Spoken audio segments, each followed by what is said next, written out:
दोस्तों, इंतखाबी ड्रामा एक ऐसा मोड़ पर पहुंच चुका है जहां आने वाली किस्त पहले से ज़्यादा दिलचस्प होने वाली है।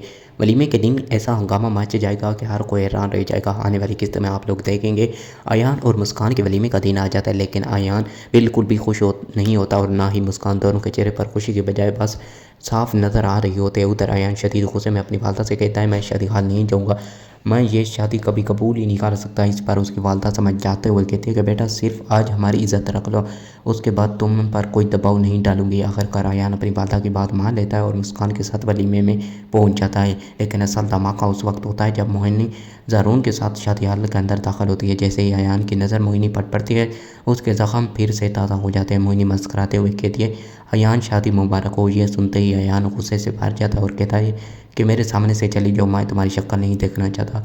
मोहिनी बेपरवाही से जवाब देती है, मैंने तुमसे कभी मोहब्बत ही नहीं की थी, मैंने सिर्फ अपने वालिद की वजह से ये रिश्ता कबूल किया था, लेकिन मुझे एक अमीर शख्स मिल चुका है जिसे मैं मोहब्बत करती हूँ। ये अल्फाज अयान के दिल पर तीर की तरह लगते हैं। वो गुस्से में कहता है, मैं तुम्हें कभी माफ़ नहीं करूँगा, और वहाँ से चला जाता है। दूसरी तरफ वलीमे के बाद जब अयान अपने कमरे में आता है तो मुस्कान को दुल्हन के लिबास में देखता है तो उसका गुस्सा काबू से बेर जाता है। वो कमरे में तोड़ फोड़ शुरू कर देता है और चीख कर कहता है, तुम भी अपनी बहन जैसी हो गई, इस तरह उसने मुझे धोखा दिया, तुम भी एक दिन मुझे धोखा दोगी। मुस्कान रोते हुए सफाई देगी कि अयान, मैं वैसी नहीं हूँ, प्लीज़ मेरी बात सुने। लेकिन अयान गुस्से में कहता है, मेरे कमरे से निकल जाओ, मैं तुम्हारे साथ ही नहीं रहना चाहता। ये सुनकर मुस्कान टूट जाती है, मगर अयान की वालदा उसका सहारा बनती है और उसे यकीन दिलाती है कि एक दिन अयान ज़रूर बदल जाएगा।